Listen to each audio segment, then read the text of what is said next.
Shalom, selamat hari Minggu buat kita semua.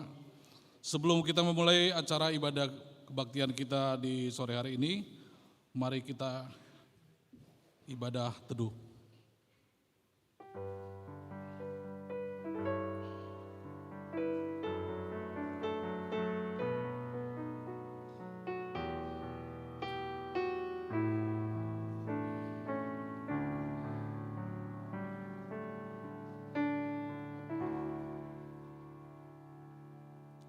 Amin.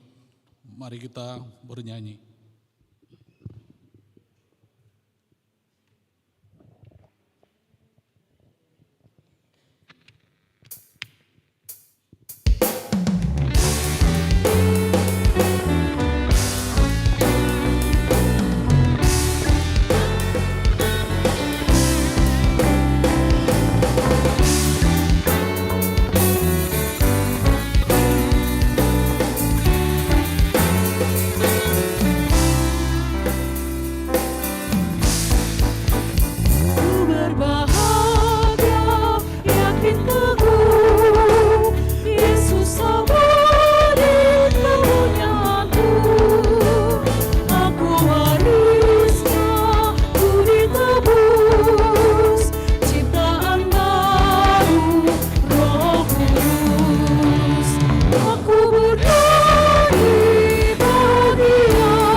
Di dalam nama Allah Bapa dan nama anaknya Tuhan Yesus Kristus dan nama Roh Kudus yang menciptakan langit dan bumi. Amin. Nyanyikanlah nyanyian baru bagi Tuhan, sebab Ia telah melakukan perbuatan-perbuatan yang ajaib. Tuhan telah memperkenalkan keselamatan yang daripadanya, telah menyatakan keadilannya di depan mata bangsa-bangsa. Keselamatan telah dikerjakannya kepadanya oleh tangan kanannya, oleh lengannya yang kudus. Haleluya. Haleluya, haleluya.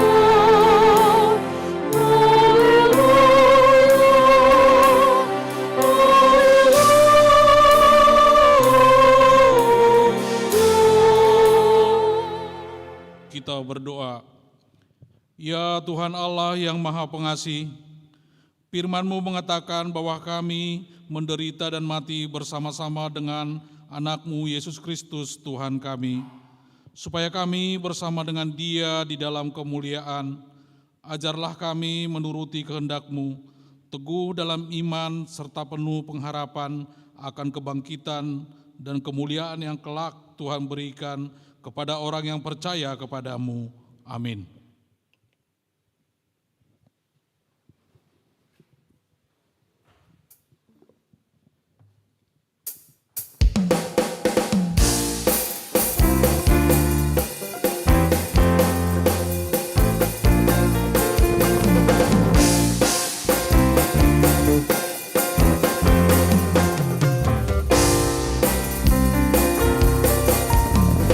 Nyanyikanlah nyanyian baru bagi Allah Pencipta cakrawala. Segala serafim pujilah Dia, besarkanlah namanya. Bersorak-sorai bagi Raja-Mu, bersorak-sorai bagi Raja-Mu.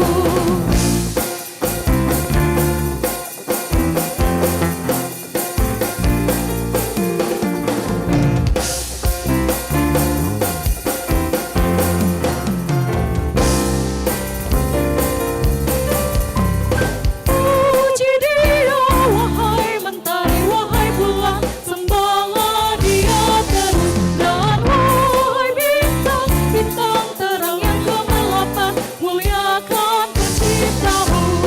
Bersorak-sorai bagi Raja-Mu, bersorak-sorai bagi Raja-Mu.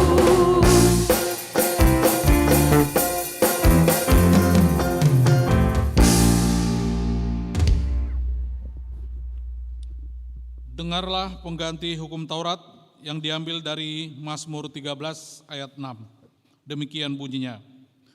Tetapi aku kepada kasih setiamu aku percaya, hatiku bersorak-sorak karena penyelamatanmu. Aku mau menyanyi untuk Tuhan, karena Ia telah berbuat baik kepadaku. Sekali lagi saya baca, tetapi aku kepada kasih setiamu aku percaya, hatiku bersorak-sorak karena penyelamatanmu. Aku mau menyanyi untuk Tuhan, karena Ia telah berbuat baik kepadaku. Demikian pembacaan hukum Taurat. Marilah kita memohon kekuatan dari Tuhan, agar kita dikuatkan untuk melakukan yang sesuai dengan hukum-Nya. Ya Tuhan Allah, kuatkanlah kami untuk melakukan yang sesuai dengan hukum-Mu. Amin.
Marilah kita mengaku dosa di hadapan Tuhan, kita berdoa. Ya Allah Bapa kami yang Maha Kuasa dan Maha Pengasih, kami orang berdosa yang hina ini datang ke hadapan-Mu yang kudus dan mulia, mengaku dan meminta keampunan segala dosa dan kejahatan kami. Kami sering mendukakan Tuhan karena perkataan, pikiran, dan perbuatan kami yang tidak benar. Kami tidak mengasihi Engkau dengan segenap hati, dengan segenap kekuatan, dan dengan segenap akal budi kami, dan kami tidak mengasihi sesama manusia seperti kami. Kami layak kena murka-Mu dan terkutuk selama-lamanya, tetapi sekarang kami datang memohon keampunan dosa kami. Tolonglah kami agar kami dapat bertobat dan meninggalkan segala kejahatan kami, karena Yesus Kristus anak Allah yang tunggal, dan karena nama-Mu yang kudus itu ya Allah, kasihanilah kami orang berdosa ini. Amin.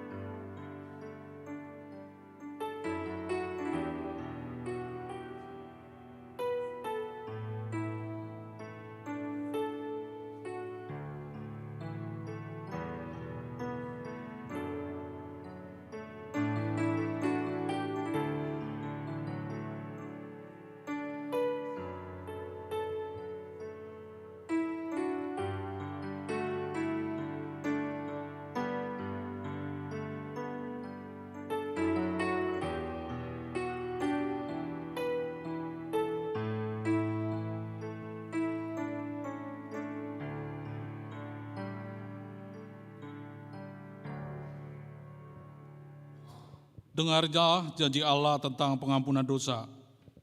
Karena begitu besar kasih Allah akan dunia ini, sehingga Ia telah mengaruniakan anaknya yang tunggal, supaya setiap orang percaya kepadanya tidak binasa, melainkan beroleh hidup yang kekal. Kemuliaan bagi Allah di tempat yang maha tinggi. Amin.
Tuhan.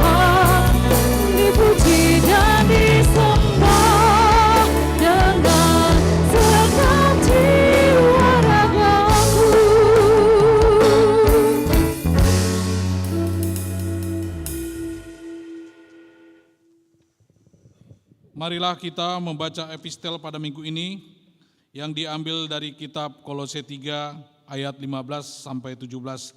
Kita membaca secara bergantian. Hendaklah damai sejahtera Kristus memerintah dalam hatimu, karena untuk itulah kamu telah dipanggil menjadi satu tubuh, dan bersyukurlah.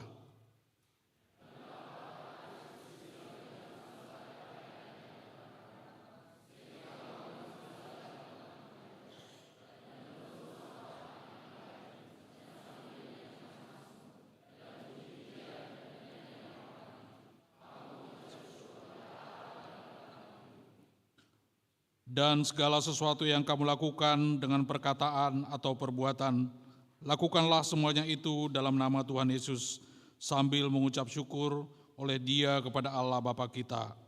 Demikian firman Tuhan. Berbahagialah orang yang mendengar firman Allah serta memeliharanya. Amin.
Marilah kita mengaku iman kepercayaan kita, sebagaimana teman-teman seiman di seluruh dunia, kita bersama-sama mengucapkannya.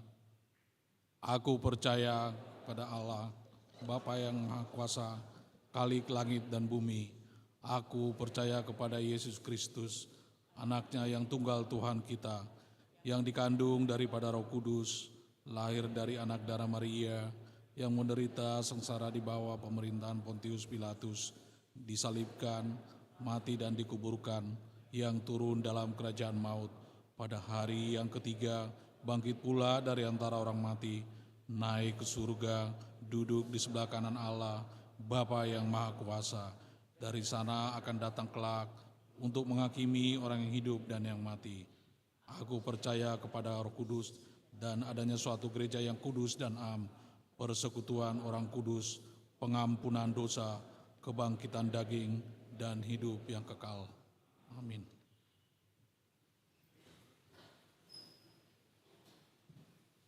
Mari kita mendengarkan warta jemaat di minggu ini.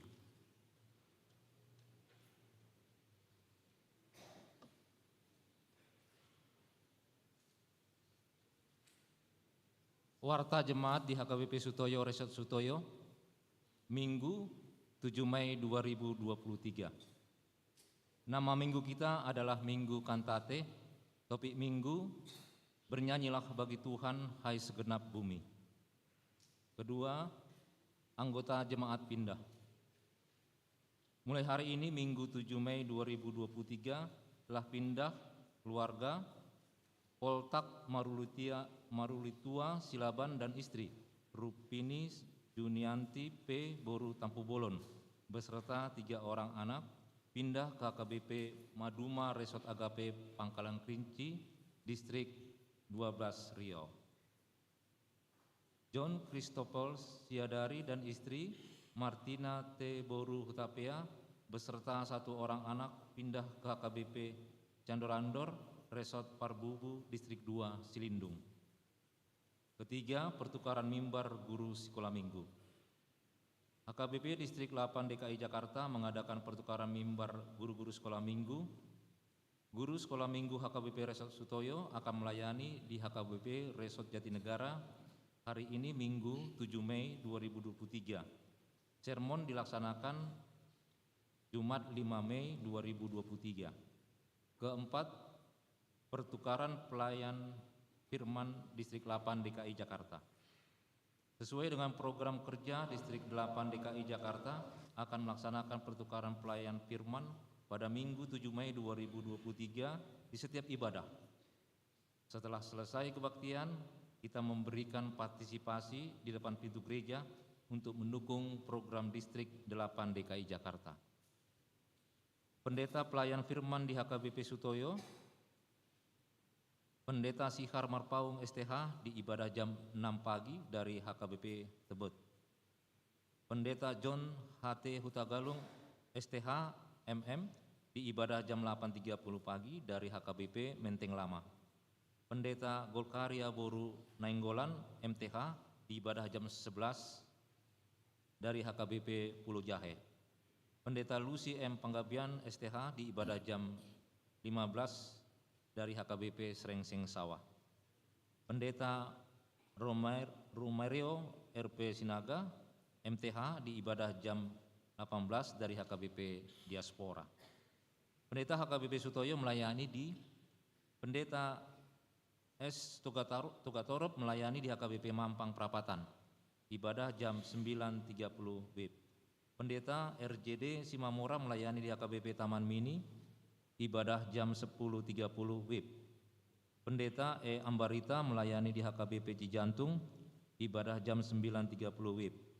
Pendeta AF Raja Guguk melayani di HKBP Gedong, ibadah jam 7.30 WIB. Pendeta SD Boru Panjaitan melayani di HKBP Gading Indah, ibadah jam 8 WIB. Kelima, Paskah HKBP Distrik 8 DKI Jakarta. Senin 8 Mei 2023, HKBP Distrik 8 DKI Jakarta akan melaksanakan ibadah puncak Paskah bertempat di Sopomar Pikir mulai jam 9.30. Peserta ibadah puncak Paskah tersebut adalah seluruh pelayan penuh waktu beserta keluarga dan 7 orang utusan perempuan dari setiap gereja. Keenam, jadwal pertanyaan sektor dan tuan rumah.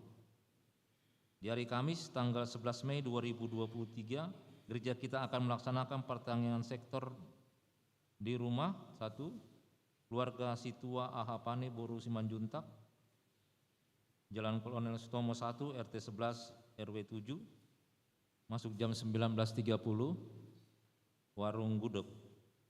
Kedua, Situa J. Gultom Boru Siombing, Jalan Perjuangan RT 13 RW 5, masuk jam 19.30, Kampung Baru. Ketiga, keluarga Nyonya Situa P. Tambunan Boru Simanjuntak, Jalan Amil Wahab, masuk jam 19.30, sektor Kampung Makassar. Keempat, keluarga E. Silutonga Boru Silalahi, Cawang 3 RT 10 RW 11 nomor 34, masuk jam 19.30, sektor Uki. Di hari Jumat tanggal 12 Mei 2023, 1. keluarga Anenggolan Borusinaga, Jalan Kelapa 2 Wetan, Gang Kenari nomor 53, RT 1 RW 2, masuk jam 19.30, sektor Perserahan. Kedua, keluarga Pesilalahi Borumanurung, Jalan Wali Istana 3 nomor 1, masuk 19.30, Jati Bening. Ketujuh, baptisan kudus. Minggu tanggal 14 Mei 2023 di ibadah jam 8.30 gereja kita akan melaksanakan baptisan kudus. Bagi jemaat yang ingin membaptiskan anaknya sudah bisa mengambil formulir baptisan kudus di sekretariat gereja. Konseling baptisan kudus dilaksanakan hari Jumat tanggal 12 Mei 2023 jam 16 WIB bertempat di gereja serta membawa surat pengantar dari dua sektor dan fotokopi buku anggota jemaat. Kedelapan, persembahan syukur bulanan. Minggu 14 Mei 2023 di setiap ibadah setelah selesai khotbah mengumpulkan persembahan ke depan altar melalui amplop sebagai persembahan syukur bulanan untuk Huria. Ke-9, Prapesta ulang tahun pembangunan dan parheheon perempuan HKBP Sutoyo. Dalam rangka merayakan pesta ulang tahun pembangunan dan parheheon perempuan HKBP Sutoyo, gereja kita akan mengadakan kegiatan prapesta sebagai berikut. 1. Cerdas Cermat Alkitab atau CCA dan buku ND 3 orang untuk 1 tim perempuan. Kedua, lomba masak nasi goreng peserta 5 orang untuk 1 tim, gabung perempuan dan ama. Ketiga, merias diri sendiri individual peserta 1 orang perempuan. Pelaksanaan lomba di hari Sabtu tanggal 20 Mei 2023 diharapkan setiap sektor ambil bagian dalam kegiatan tersebut. Ke-10, pesta ulang tahun pembangunan dan parheheon perempuan HKBP Sutoyo. Hari Minggu tanggal 28 Mei 2023 adalah puncak pesta ulang tahun pembangunan dan parheheon perempuan HKBP Sutoyo. Ibadah jam 6 pagi, 8.30, 11 dan jam 15 WIB akan digabung dilaksanakan di gedung Geraha D5 dimulai jam 8 pagi WIB. Ibadah jam 18 tetap dilaksanakan di gereja HKBP Sutoyo. Pesta ulang tahun pembangunan dan parheheon perempuan HKBP Sutoyo bertujuan untuk penggalangan dana pembangunan gedung sekolah minggu dan ruang serbaguna HKBP Sutoyo. Penggalangan dana tersebut diharapkan dari komitmen jemaat, lelang ulos, kain dan lagu, silua sektor, kategorial, paduan suara. Bertolong-tolonglah menanggung bebanmu, demikianlah kamu memenuhi hukum Kristus. Galatia 6 ayat 2. Ke-11, berita duka cita. Telah meninggal dunia Situa Predi Muda Panjaitan Opu Geraldo Doli di hari Sabtu tanggal 6 Mei 2023, tutup umur 86 tahun, meninggalkan seorang istri Pintaria Borugultum beserta anak dan cucu dari sektor Mayasari. Kiranya Tuhan menghibur keluarga yang ditinggalkan. Ke-12, sumbangan. Diterima sumbangan dari tim Floris Bunga Altar Minggu 7 Mei 2023. Untuk lengkapnya warta ini dapat kita baca di warta cetak dan barkode yang disediakan gereja. Demikian warta jemaat kita untuk minggu ini. Mari kita mendengar paduan suara NHKBP.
Mari kita bernyanyi sambil mengumpulkan persembahan 1A 1B.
Damai sejahtera Allah Bapa yang melampaui segala akal. Itulah yang memelihara hati dan pikiran saudara-saudara sekalian dalam Kristus Yesus Tuhan kita. Amin. Jemaat yang diberkati Yesus Kristus, saudara-saudariku yang terkasih yang ada saat ini secara onsite di dalam gedung gereja kita, demikian juga dengan warga jemaat yang mengikuti ibadah ini secara live streaming. Sebelum saya membacakan firman Allah yang menjadi kehidupan dan keselamatan bagi kita, izinkan saya memperkenalkan diri bagi saudara-saudariku yang terkasih. Saya bernama Pendeta Romeo Roni Panli Sinaga. Istri saya Buru Purba. Tuhan mengaruniakan kepada kami 2 orang putra. Putra yang pertama kelas 1 SMP dan putra yang kedua yaitu kelas 4 SD. Dan orang tua ibu saya Buru Siburian. Demikianlah perkenalan bagi kita Bapak Ibu sekalian terkasih. Saat ini saya akan membacakan firman Tuhan yang tertulis dalam 1 Tawarik pasal 16, diawali dari ayat yang ke-23 sampai dengan 28. Marilah kita ikuti dalam hati kita, saya akan membacakannya bagi kita semua. Bernyanyilah bagi Tuhan, hai segenap bumi. Kabarkanlah keselamatan yang daripadanya dari hari ke hari. Ceritakanlah kemuliaannya di antara bangsa-bangsa dan perbuatan-perbuatannya yang ajaib di antara segala suku bangsa. Sebab besar Tuhan dan terpuji sangat, dan lebih dahsyat Ia daripada segala Allah. Sebab segala Allah bangsa-bangsa adalah berhala, tetapi Tuhanlah yang menjadikan langit. Keagungan dan semarak ada di hadapannya, kekuatan dan sukacita ada di tempatnya. Kepada Tuhan, hai suku-suku bangsa, kepada Tuhan sajalah kemuliaan dan kekuatan. Demikianlah firman Tuhan. Saudara-saudariku yang terkasih dalam nama Yesus Kristus, apakah kita setuju atau tidak? Tapi saya melihat bahwa mayoritas Tuhan memberikan kepada orang Batak talenta atau karunia, mohon maaf kalau saya menyebutkan ada di mulut atau di lidahnya. Kenapa saya katakan seperti itu? Indikasi yang saya lihat bahwa orang Batak itu adalah orang yang pintar bernyanyi. Maka pernah saya mendengar guyonan seperti ini. Kalau 1 orang Batak masih mudah diatur, 2 orang Batak ketemu main catur, 3 orang Batak bertemu buat vokal grup trio ataupun vokal grup. Tapi kalau sudah lebih dari 3 ada 4, sudah sulit diatur karena mereka sama-sama mengambil jalan atau cara sendiri. Itu menunjukkan sebenarnya orang Batak itu ternyata hobi bernyanyi. Pengalaman dia, apa yang dilihatnya, apa yang didengarnya bisa dibuat nyanyian. Contoh, ketika dia mengalami putus cinta, dia akan menulis syair lagu. Dan seperti yang pernah kita dengar, saya tidak tahu apa kita pernah mendengar lagu itu. Ikom mati di tengahku doh, halek mi. Ada nggak kasus ini kan? Bayangkan coba Bapak Ibu sekalian, kenapa muncul lagu itu? Ikom mati di tengahku halek mi. Berarti ada faktor kecemburuan, kekecewaan. Itu bisa terjadi. Tapi ada juga nyanyian berdasarkan pengalamannya dia bertemu dengan satu marga, muncul satu lagu lagi. Yaitu waktu abang pergi ke si borong-borong, datang hujan yang amat deraslah, bertemu aku dengan Namburu Panjaitan. Diajaknya aku ke rumahnya makan titik. Yang mau saya katakan saudara-saudariku yang terkasih, ternyata nyanyian itu bukan hanya masalah syair, atau juga bukan hanya masalah lagu, nada. Ternyata nyanyian itu adalah pengalaman hidup. Nyanyian itu adalah perasaan yang dimanifestasikan melalui musik, melalui nyanyian, melalui lirik, syair. Di sana ada pengajaran, di sana ada pendidikan, dan bahkan juga orang Batak dari kecil ada istilah nyanyian opera. Jadi di sana ketika ada orang bernyanyi, ada petuah yang disampaikan, ada pesan moral yang disampaikan. Mereka bernyanyi bukan asal bernyanyi, tetapi ada di sana pendidikan dan pengajaran. Namun di sisi lain, nyanyian juga ternyata bisa digunakan iblis untuk menggoda kita. Kenapa saya katakan seperti itu? Karena banyak orang bernyanyi, dia menyanyikan lagu pujian, tapi dia tidak hidup dalam pujian itu. Dia hanya menyampaikan dari lip service, ucapan kata-kata indah, kata-kata pujian kepada Tuhan, tapi perilaku hidup tidak mencerminkan apa yang dinyanyikan. Sehingga nyanyian pujian itu terbelenggu, terpenjara hanya dalam suara merdu, hanya dalam lagu yang indah, tetapi tidak dalam perilaku setiap orang. Oleh karena itu kita tidak usah heran, ada orang yang aktif dalam nyanyian-nyanyian, dalam seremonial, tapi itu hanya sebatas seremonial dan formalitas. Tapi ketika mereka kembali ke aktivitas biasa sehari-hari, di sana terjadi kebiasaan-kebiasaan. Di gereja mungkin dia bernyanyi tentang Tuhan, tapi dia tidak hidup di dalam Tuhan. Di gereja dia mungkin bersaksi tentang iman kepada Tuhan, tapi dia tidak hidup dalam iman kepada Tuhan. Oleh sebab itu saudara-saudara yang terkasih, nyanyian itu bisa membangun konstruksi iman kita, bisa membangun moral dan karakter kita. Tapi nyanyian itu juga bisa digunakan oleh iblis, merusak moral kita, merusak diri kita dengan nyanyian-nyanyian yang tidak baik. Oleh sebab itu nyanyian yang benar, nyanyian yang betul-betul pujian, dari seorang pendeta senior yang pernah saya dengar, dia menyebutkan ada 3 syarat nyanyian yang benar. Yang pertama, jika nyanyian itu bersifat biblikal, yaitu jika di dalam syair lagu itu ada ayat Alkitab yang diberitakan. Misalnya lagu mengasihi, mengasihi, mengasihi. Tuhan lebih dulu mengasihi.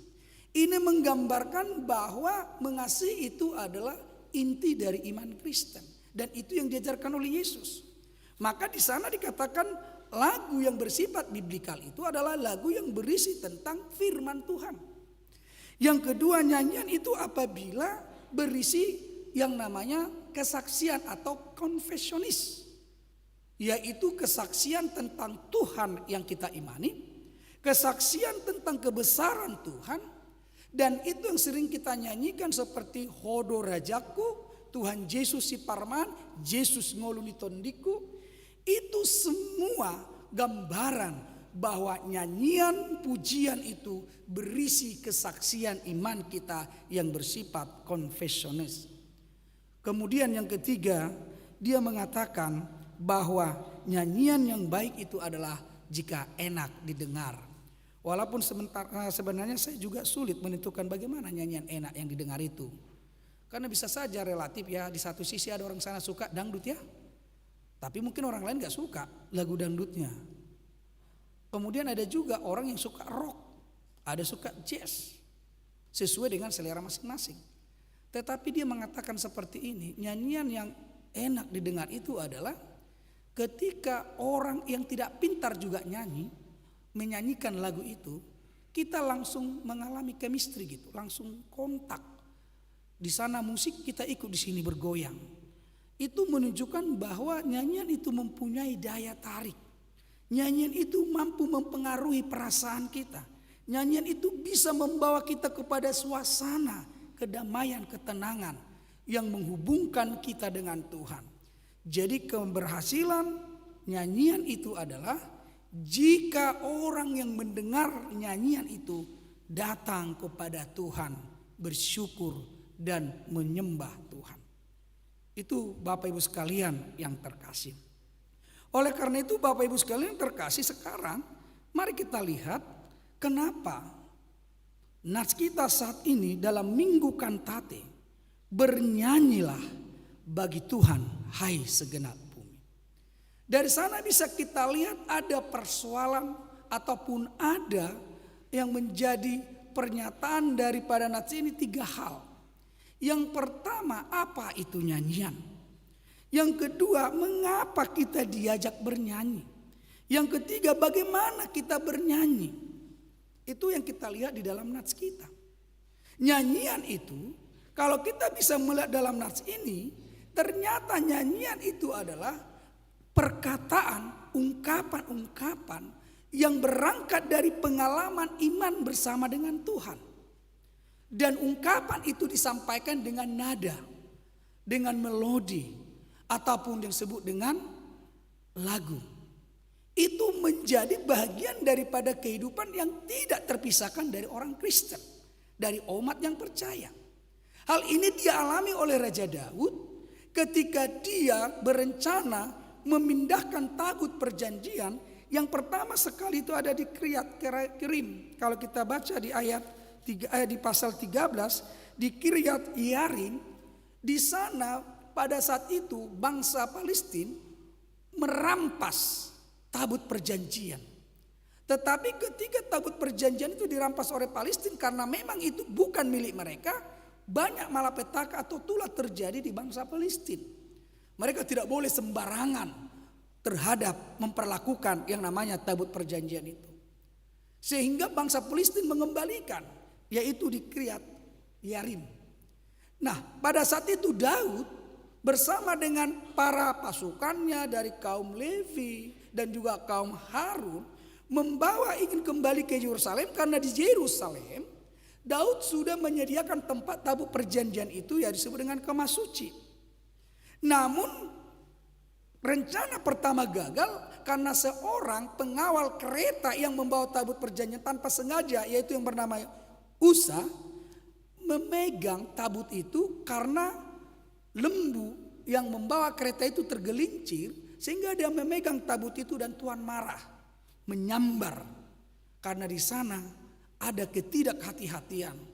Karena tabut itu bukan hanya satu benda yang sakral saja, tetapi bagi umat Israel, tabut itu adalah simbol kehadiran Tuhan. Tabut itu simbol kehadiran Tuhan karena di sana ada perintah Tuhan yang ditulis secara langsung oleh jari tangan Tuhan.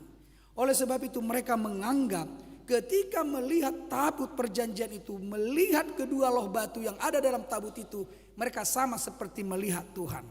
Hal itu yang menyebabkan mereka tidak bisa sembarangan, tidak bisa sembrono memperlakukan tabut perjanjian itu. Akibatnya mereka gagal dan dititipkan di rumah yang bernama Obed di Edom.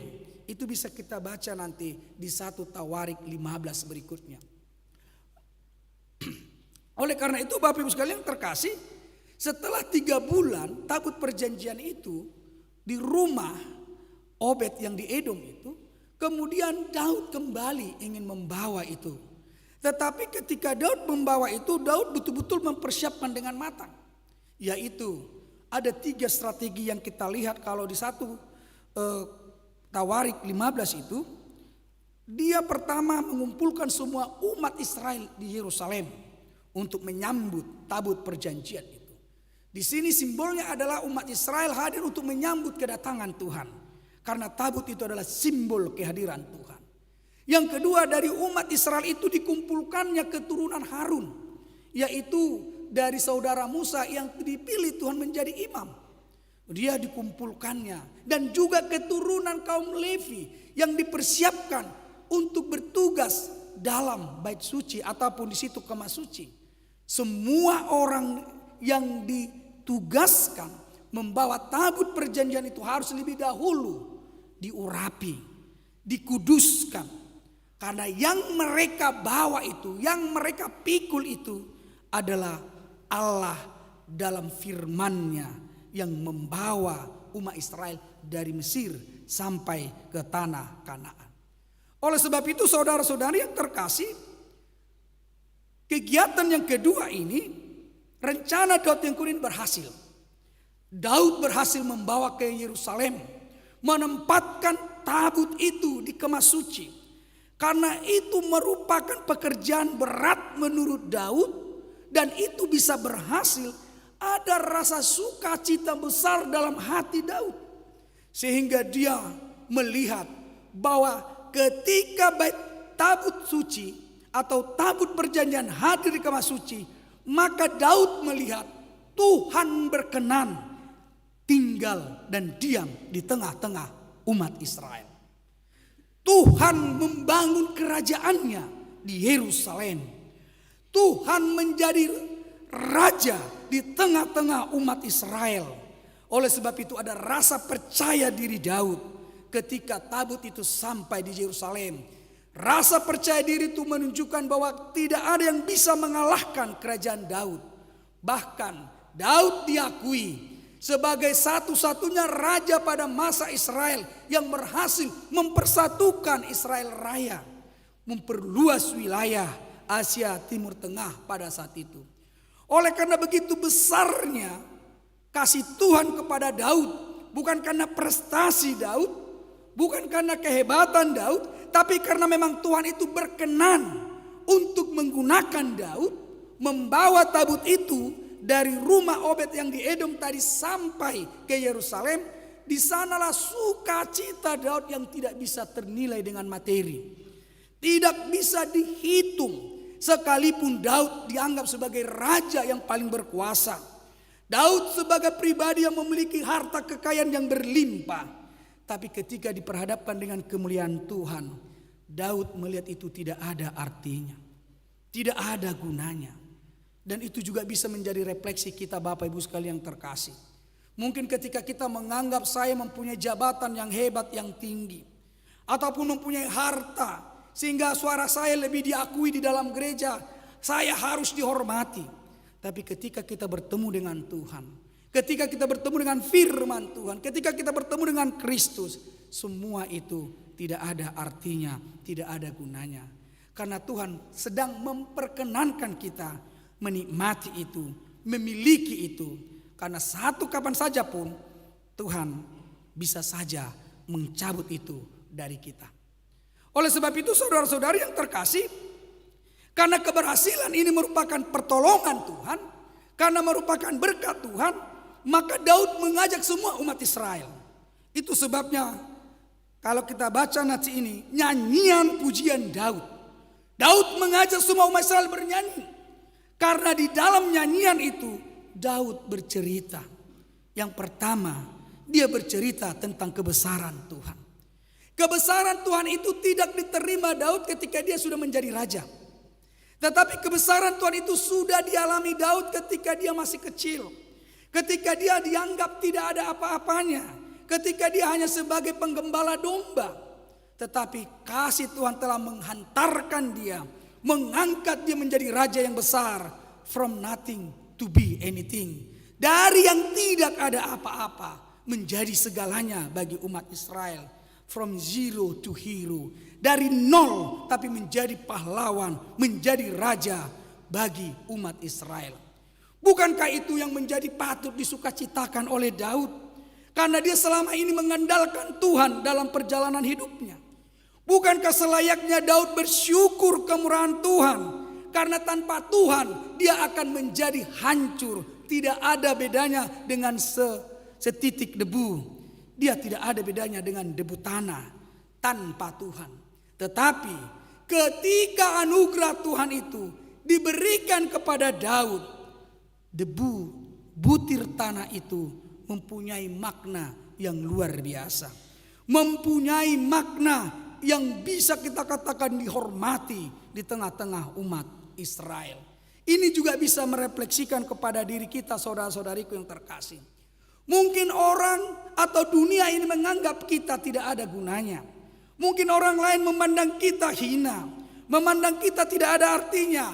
Tetapi ketika kasih Tuhan menggunakan kita, memilih kita menjadi alatnya, menjadi berkatnya, menjadi hambanya, maka kita akan begitu mulia di hadapan Tuhan.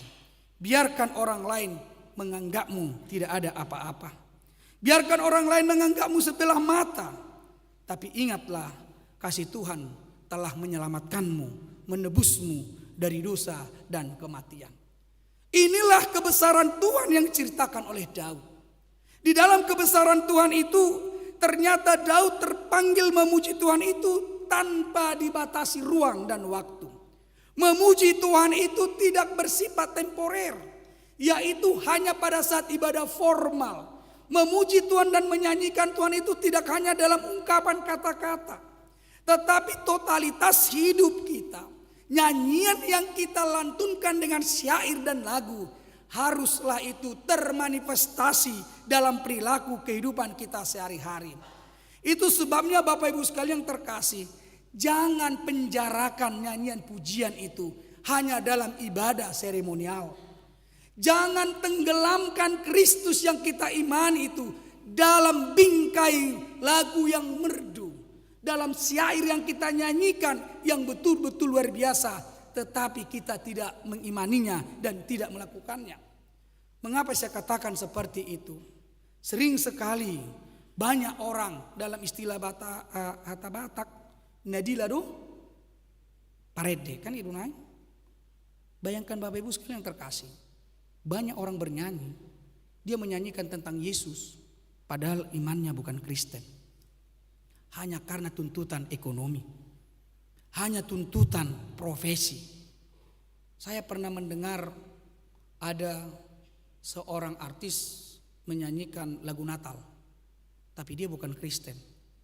Yang uniknya, orang yang Kristen mendengarkan nyanyian itu mempunyai dampak luar biasa untuk memuliakan Tuhan.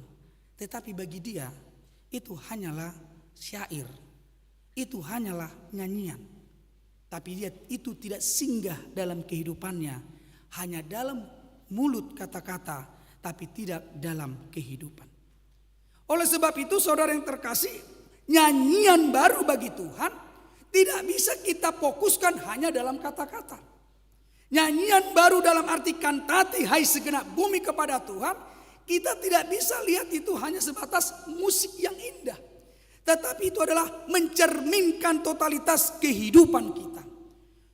Itu menunjukkan siapa kitanya, menunjukkan siapa akunya.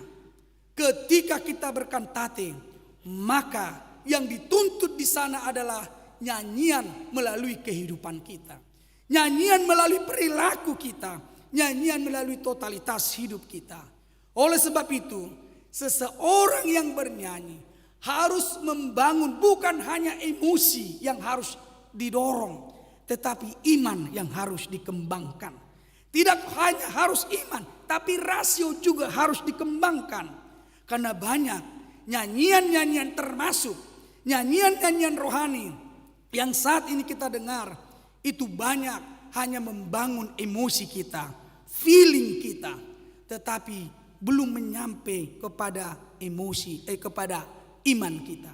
Mengapa? Karena bisa saja ketika itu hanya menyentuh emosi kita, dalam saat ibadah kita bisa nangis, kita bisa bersuka cita, tapi setelah ibadah selesai kembali habitat seperti biasa. Tetapi ketika nyanyian itu menyentuh iman kita, maka kita akan bercermin, siapakah aku di hadapan Tuhan? Apakah nyanyian-nyanyian yang sudah saya nyanyikan itu, yang saya naikkan, saya lantunkan, itu adalah cerminan dari kehidupan saya? Ketika itu sudah menyentuh iman saya, maka nyanyian itu berubah menjadi perilaku, berubah menjadi kehidupan saya sehari-hari. Ketika saya mengatakan Tuhan Yesus si Parmahan, saya menyanyikan itu, saya mengimani itu, maka dalam segala tantangan hidup, pergumulan yang kita jalani, kita yakin dalam penggembalaan Tuhan. Kita tidak perlu khawatir karena kita menyanyikan itu. Tetapi banyak orang menyanyikan Yesus si Parmahan, tapi ketika hanya datang persoalan, dia langsung mengalami gundah gulana, mengalami rasa khawatir. Di mana kau Tuhan? Oleh sebab itu Bapak Ibu sekalian yang terkasih, melalui firman Tuhan hari ini, Daud ingin mengajarkan kepada kita 3 hal. Yang pertama sekali, bernyanyi itu, pujian itu mempunyai tujuan, ada alamatnya. Daud memperkenalkan alamat nyanyian pujian itu adalah Tuhan. Jadi Bapak Ibu sekalian terkasih, saya juga kadang bingung ya. Ketika saya bernyanyi tentang lagu rohani, sebenarnya pertimbangan saya itu adalah untuk menyenangkan Tuhan atau untuk selera sendiri atau suara sendiri. Karena sekarang banyak fokus menjadi pusat dalam nyanyian itu bukan Tuhan, tetapi rasa nyaman diri sendiri, rasa ketenangan dalam arti sukacita. Tetapi setelah lewat dari situ semua hilang. Daud mengarahkan, fokuslah, nyanyian itu menyenangkan hati Tuhan. Nyanyian itu pusatnya Tuhan, karena dialah yang menjadi inti iman kita, yang memberi keselamatan dan kehidupan kepada kita. Oleh sebab jika karena dia adalah pusat itu, maka orang yang bernyanyi harus mampu mengendalikan emosi dalam nyanyian itu.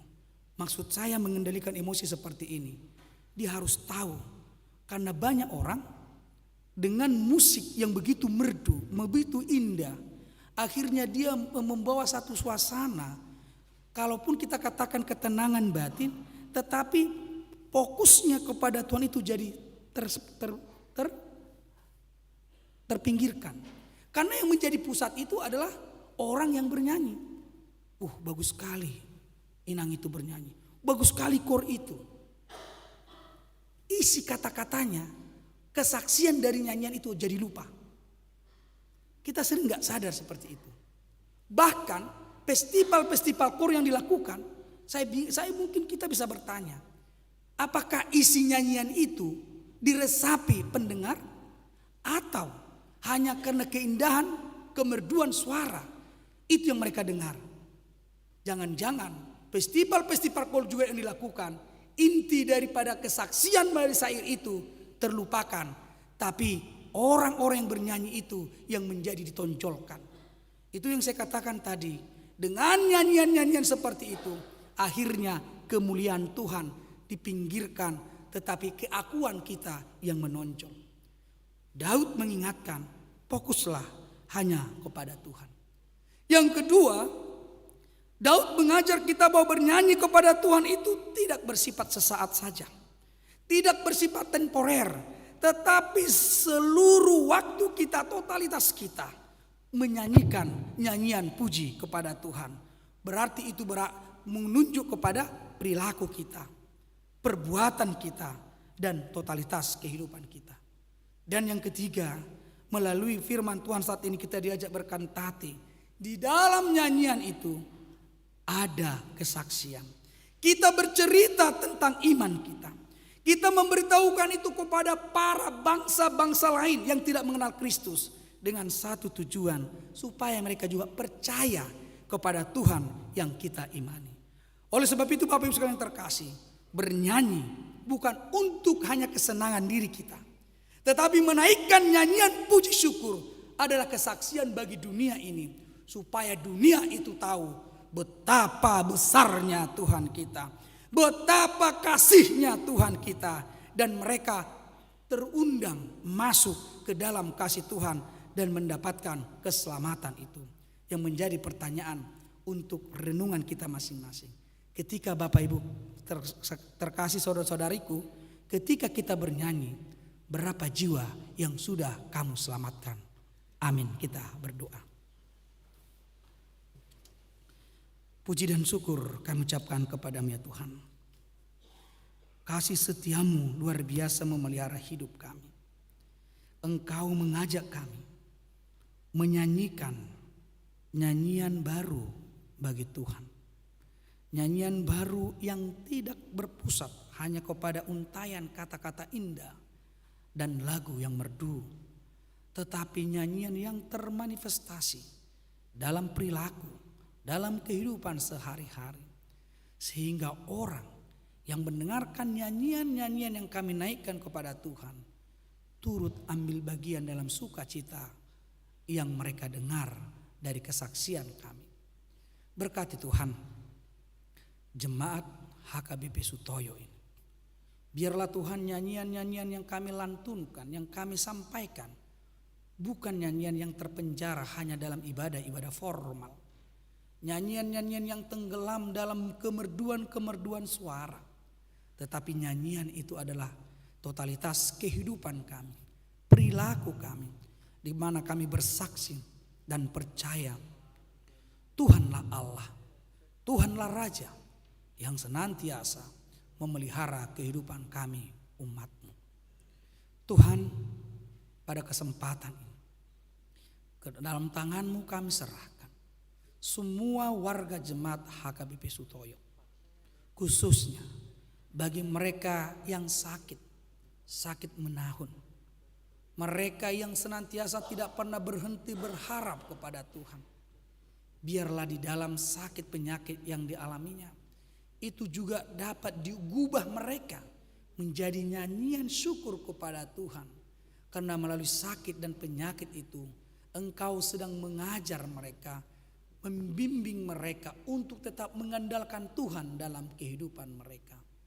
Mendewasakan iman mereka menjadi Kristen yang tangguh, Kristen yang dewasa dalam iman, di mana banyaknya tantangan, pergumulan yang mereka hadapi, Tuhanlah yang menjadi pandu mereka, Tuhanlah yang menjadi gembala bagi mereka.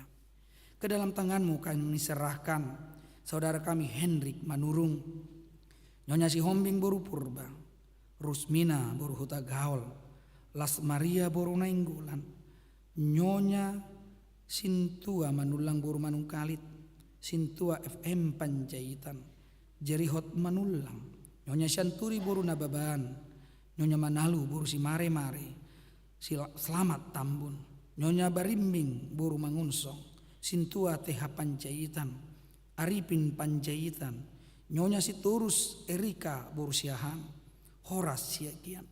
Mereka senantiasa tidak pernah henti-henti berharap hanya kepada Tuhan. Di samping mereka berusaha dengan menggunakan tenaga keahlian medis, para dokter, perawat, suster, ataupun obat-obat yang mereka konsumsi. Namun mereka senantiasa mengandalkan Tuhan dalam hidup mereka. Berkatilah mereka Tuhan, berikan kekuatan. Dan jika Tuhan memperkenankan mereka mengalami sakit menahun itu, mereka mampu bertahan dan senantiasa teguh dalam iman percaya kepadamu. Ya Tuhan kami, ke dalam tangan-Mu kami serahkan semua warga jemaat-Mu mungkin yang bergumul karena tantangan hidup, persoalan keluarga, ekonomi, pekerjaan, ataupun relasional yang mereka miliki. Engkaulah Tuhan yang memberikan kepada mereka kekuatan, memberikan kepada mereka penghiburan, supaya ketika mereka berduka, mereka memiliki pengharapan, supaya ketika mereka lemah, mereka memiliki kekuatan daripada Tuhan. Kami juga mendoakan warga jemaat-Mu yang bersuka cita karena mendapat berkat berkelimpahan dari Tuhan. Mereka yang berulang tahun kelahiran dan juga berulang tahun pernikahan yang tidak bisa kami sebutkan satu persatu atau pribadi lepas pribadi. Tuhanlah kiranya melimpahkan semakin bertambah-tambah berkat kepada mereka, supaya sukacita mereka semakin dilimpahkan untuk memuji dan memuliakan nama Tuhan. Ke dalam tangan-Mu juga kami serahkan semua para pelayan Tuhan, para pelayan full timer yang ada di jemaat-Mu ini, dan juga para parhalado sintua, baik sintua pria ataupun laki perempuan. Engkaulah Tuhan memberkati semuanya, supaya pelayanan yang mereka lakukan itu adalah pelayanan yang datang karena Roh Kudus bekerja dalam hati mereka. Pelayanan dari ketulusan hati, pelayanan untuk memuliakan Tuhan, bukan pelayanan untuk penonjolan diri, bukan pelayanan untuk mencari pencitraan ataupun pelayanan untuk mendapat penghargaan. Kami yakin dan percaya jika Roh Kudus bekerja dalam hidup kami, maka kami akan melakukan yang terbaik untuk melayani dan memuliakan Tuhan. Tuhan, biarlah ke dalam tangan-Mu kami serahkan semua tubuh, roh dan jiwa kami, dan kemuliaanlah menjadi milik Tuhan dari kekal hingga kekekalan dalam Kristus Yesus. Kami telah berdoa dan memohon ke dalam tangan-Mu. Amin.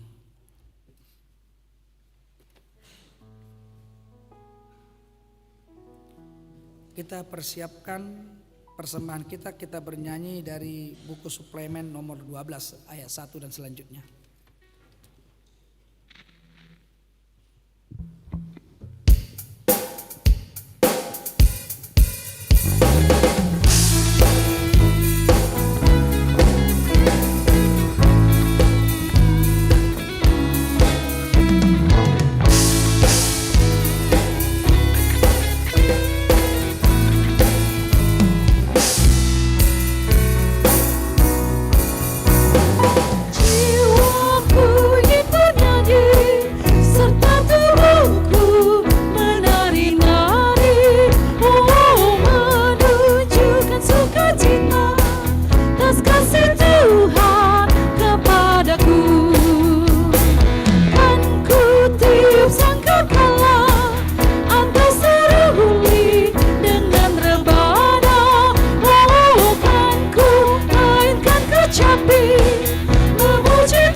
dia ku Tuhani, pasang aku warnai, tum selalu kau lingkungi, nampak kaya ku baik pujian nauli, oh malu ku masarune, nadoh jauhku, nadongan noda, oh radoh marinawan, ini hobaku Tuhan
Marilah kita berdoa untuk menyerahkan persembahan kita kepada Tuhan. Ya Allah Bapa kami yang di surga, kami mengaku bahwa Tuhan adalah sumber dari segala karunia yang melimpah dalam kehidupan kami masing-masing. Sebagian daripada karunia itu kami serahkan kembali sebagai persembahan kepada Tuhan. Terimalah dan berkatilah persembahan umat-Mu ini, agar dapat kami pergunakan untuk pekerjaan dan pelayanan kerajaan Tuhan di dunia ini. Bukalah hati kami untuk mengenal betapa banyak berkat dan karunia yang kami peroleh dari Tuhan, supaya kami senantiasa bersyukur kepada-Mu. Di dalam nama Yesus Kristus Tuhan kami. Amin. Tuhan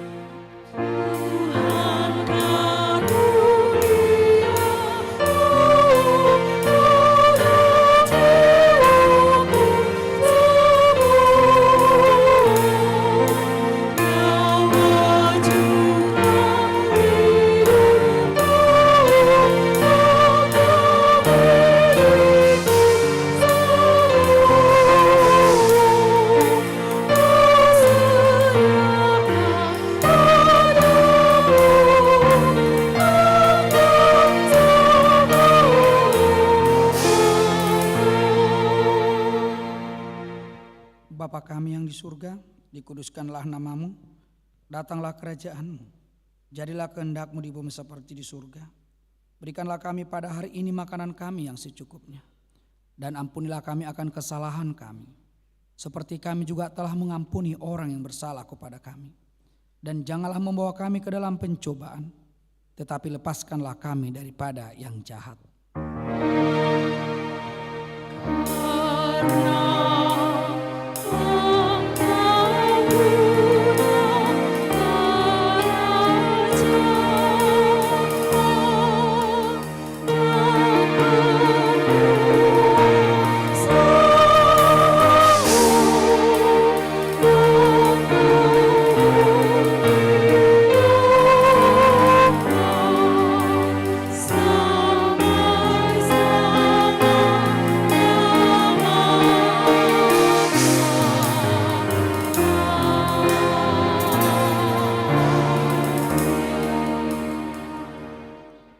Pulanglah dengan damai sejahtera dan terimalah berkat Tuhan.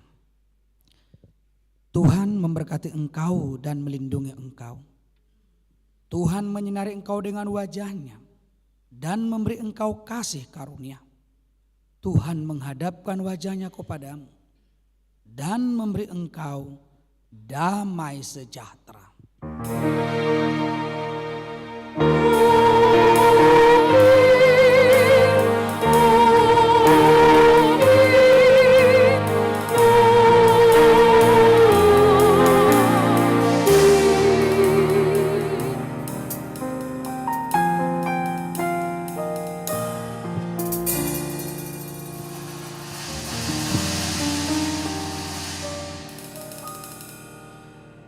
Jemaat yang diberkati Yesus Kristus yang hadir malam hari ini bersama-sama dengan kami dalam gedung gereja ini, dan juga yang mengikuti ibadah ini secara live streaming di tempat masing-masing. Kami para hamba Tuhan yang melayani ibadah pada malam hari ini mengucapkan kepada semua jemaat Tuhan, selamat hari Minggu bagi kita semua. Shalom.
Apakah ku sungguh mengasihimu, Yesus?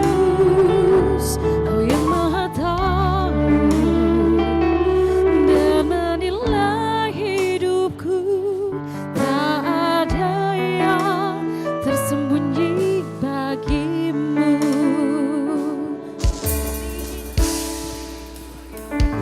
Selidiki aku, lihat hatiku. Apakah ku sungguh mengasihimu, Yesus? Kau yang Maha tahu dan menilai hidupku. Tak ada yang tersembunyi bagimu. Aku lihat kebaikanmu yang tak pernah habis di hidupku. Ku berjuang sampai akhirnya kau dapati aku tetap setia.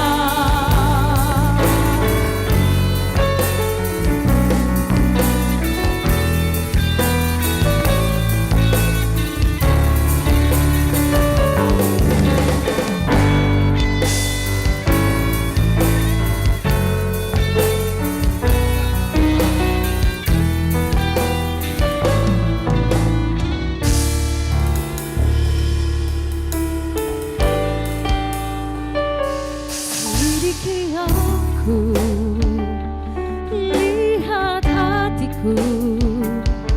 Apakah ku sungguh mengasihimu, Yesus?